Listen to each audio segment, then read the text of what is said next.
Hi everyone, I'm Michael Manrique and I'm one of the Habit Guys. We teach realtors prospecting habits so they finally become top producing agents. And welcome to the Realtor Habits Podcast, where agents don't need more stuff, they need better habits. Before we get into today's episode, I want to let you know this episode is brought to you by our Habit Guys Facebook group. We all want to prospect consistently and be more organized. Well, to do that, we need to think, do, and act like a top producer. Watch us prospect live and teach you every week for free in our Facebook group how to get more expired listings, FSBOs listings, how to connect with your sphere, learn what to say over the phone to not sound salesy, but instead make friends. All you have to do is visit us at www.habitguys.com/Facebook. Again, that's habitguys.com/Facebook and learn all the skills top producers use in their day-to-day business. If you know anyone that can gain value from this podcast, please do us the favor and share it with them. We're here to help as many realtors as possible, and we appreciate your help to do so.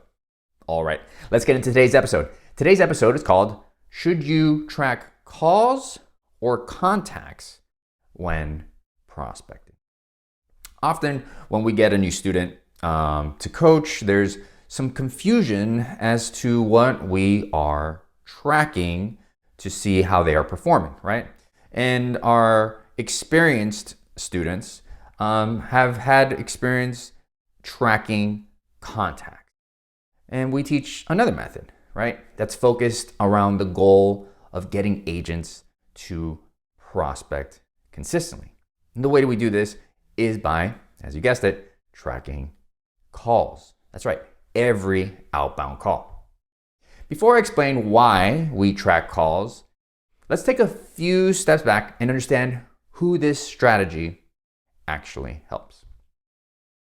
So, depending on what you hear and the studies out there, right? You've probably heard that, 90% of agents quit the industry after 5 years, or, on average, 50% of new agents jump in and 50% of agents quit the industry after 1 year. I've heard many different things, right? About agents coming in and leaving and not having having a consistent, successful business. And here's the thing. The core issue with these realtors that either quit the industry altogether or are on a trajectory to quit is due to a lack of action. To be more specific, they don't prospect enough or at all. There's 3 main reasons why real estate agents aren't doing what they know they should be doing, why they don't prospect. Okay, so let's talk about that real quick. So the first reason is they either don't know what to do or what to say. The second one is they know what to do and say, but they get distracted or they feel paralyzed by external or internal factors. Essentially, their attention, their focus fluctuates either to the outside world, their environment, people, technology, apps, games, or internally, where they feel like they feel so distracted through these negative thoughts, through these bodily sensations that they either don't prospect or they just get distracted often by those things. Now, the third reason why agents don't prospect is because they generally know what to say and they know what to do, but what you'll hear from these folks is that they just don't do it. All right, so let's address these 3 reasons and maybe a simple solution behind them, right? So if you don't know what to do or what to say in real estate, right? Well, then the solution is rather simple. It's education and implementation of the education, right? If you know what to say and do, but are distracted and paralyzed by those external, internal factors I talked about, well, most likely the solution is to learn how to prospect consistently, okay? We'll provide you more detail and clarity to that in just a moment. If you know what to do or say, but just don't do it, right? You can't pinpoint what it is. The first thing you need to do is build self-awareness to identify the problem and then learn how to prospect consistently. So let's add some texture to this conversation, right? So if we understand every real estate agent's goal, right, is to make change in the future, right, for the future, and accomplish their goals, right? Now, the only way you are able to change your future and accomplish your goals, the only way is by taking action. Okay? So fundamentally, we cannot get past this point. So if you do not want to prospect, right? If you don't want to connect with people in real estate, then you're just not going to be successful. Point blank, end of story. I encourage you to find another, profession, another career, if that's the case. Now, if you look at most goals, right, that you want to achieve, right? It could be a health goal, it could be a personal goal, some routine you want to do, right? What you'll find is if you focus on one thing, it's commonly known like as a keystone habit, right? And you do this one thing again and again and again, all these other things matriculate from taking this one action. Okay? And as a real estate agent, everyone pretty much knows what this is, right? If you start to talk to them, it'll come out real quick. Essentially, they need to prospect, connect with people, build relationships, maintain relationships, right? Prospecting, right? The way that we connect with each other is critical to growing a real estate agent's business. So if we want to make any change, right, we have to take action. And that action that we want to do is prospecting. And we ideally want to do that consistently, because if we prospect consistently, we know all these other things come from it, right? Prospecting provides an appointment. It provides listing and buyer's consultations. It provides contracts. From contracts, you get sales, right? That's what we want. That's what we all want. So it all starts with prospecting. So we could all see that clear as day. Now, the most effective, if we're going to take any type of consistent action, the most effective and cheapest system, that's right, cheapest financially, and not just financially, but energy, right? To make prospecting consistently in our business is by making it a habit. That's right. Think about any habit you have right now, right? Maybe tying your shoes or brushing your teeth or making a sandwich, right? When you go to make a sandwich, do you think, you know what? I don't know if this is the right time. I should probably do some research before I make this sandwich. Do you do the same thing when you tire? No, of course not. We just do it. And because we just do it, how much energy is utilized to start tying your shoes, to start brushing your teeth, to make a sandwich? Almost little to no energy, right? We don't feel any friction in executing habits that we already have. So now you see why and understand the impact and the importance of making prospecting a habit.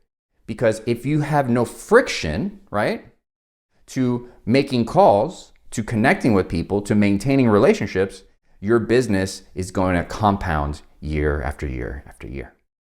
All right, so let's discuss this habit forming process real quick, because it's a 4-step process, right? It's data, desire, action, and achievement. Okay, let's go through this real quick.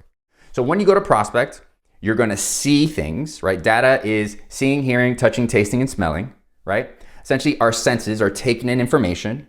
And when we are about to prospect, we then we desire, that's I want or I don't want, right? To do it or not, okay? That desire is really important, okay? If we do not want to do something, we cannot make anyone do something they don't want to do, okay? You cannot make yourself do something that you don't want to do unless we decide that we want to do it. So there's a cognitive, yes, I want to prospect, and then there's an unconscious, which is what habit formation is tailored to, right? It's helping us get to making or wanting to prospect. Okay? This is the unconscious part. So we see the dialer, or we see a list that we're going to call. We want to call it because we understand psychologically, or we understand cognitively for our business, it's in our best interest to make calls. And then we take an action, right? And we make that call. That's the third step, okay? The fourth step is achievement. How do we feel after the call? Okay? So now let's take a look at this again, this cycle again, as it is to prospecting, and understand the realities that every real estate agent is facing, and they're completely unaware of it. So the conversion rate when making calls, right, is very small, okay? Very, very small. Anywhere from 1 to 3% of the time that you're making calls, you're probably getting your expectation met. If you're cold calling, right, that's the general theme, probably closer to 1%. So that means every 100 calls you make, one of those calls are meeting your expectation. It's important to understand that we are not going to be able to make a habit of something if we are not feeling that sense of achievement at the end of the action that we're taking. So let's go through this cycle. So data, we have a list, we have a dialer, we cognitively know where we need to make calls. Everyone that's listening to this understands at this moment right now, they're like, yes, I need to make calls. So you take that action, but instead of feeling that sense of achievement, what happens? You don't. Your expectation is not met. When our expectation is not met, what do we feel instead? Disappointed. Maybe we start blaming ourselves and shaming ourselves, right? We feel some negative emotion. Maybe we start thinking negative thoughts. I'm not good enough. I can't do this. This is the wrong time. Maybe I need to learn more. This is very common. This is what we generally do as human beings is that we feel our expectations not being met, and then there's an emotion associated with that, and we try to solve the emotion by solving it instead of letting that emotion fade away, instead of having that emotion change to something that's in our favor, something that provides that sense of progress and achievement. And this is what happens, and I'm speaking to a specific type of real estate agent here. Because if you are a successful agent, if you prospect consistently, you've gone through this process without knowing it, and you're constantly feeling that sense of achievement after you make each call, right? You're either neutral, right? Where it's like, oh, calls isn't a big deal. It's just a numbers game. I don't have any personal connection to the action of making calls, right? When you go to anticipate a call, you don't feel so much friction, right? To the point where you're completely paralyzed. You might feel something, a little nervous at the beginning, but after you make that first call, you're in a groove. If someone yells at you or is rude to you, you are able to brush it off and continue making calls. Everyone else that I'm talking about here. And again, this is 90%, this is 50%, depending on the survey, the study that you're seeing. Most of these agents that are either on a trajectory to quit or have quit, I'm talking to you. When you track contacts, your expectations are not going to be met because it's not something you are in control of. It's not an action you're in control of. It requires another human to pick up the phone. So if you begin to associate a discontent or a disappointment because your expectations not being met, meaning that the contact is not being made at a high enough frequency, what happens is when we go to prospect, that desire begins to fade away. Now, it's important to understand it's not a cognitive decision. This is why habit formation is so important. It's an unconscious reaction based on our past experience. I just explained to you that constantly we're making calls and we're focusing on contacts and we're not meeting our expectation, and that is beginning to mean what to us? we begin to have negative thoughts. Maybe our bodily sensations, right? Maybe your heart starts to pound. Maybe your palm starts to sweat. Maybe you start feeling butterflies. And these bodily sensations mean to you that, guess what? You should not continue prospecting. And this is how you get into a trajectory where you prospect less and less and less, and then you eventually quit or on a trajectory to quitting the industry altogether. So this is why calls are so important, because if we're able to associate the sense of progress with the action that we can control, which is the calls, we control the calls 100%. We control how many calls we make, right? If we're able to associate a sense of progress with the action of making calls, all of a sudden, now that sense of achievement is going to bring you back into this loop where you see the list again, and that desire piece, when you go to anticipate it, you're going to want to make the call, you're going to take that action, you're going to reinforce that sense of achievement, and you're going to continue this cycle again and again and again. And this is all by focusing on the calls. Now, what's critical to this process of feeling a sense of achievement is we have to provide a sense of reward. So, and then we do feel that sense of achievement immediately after the call.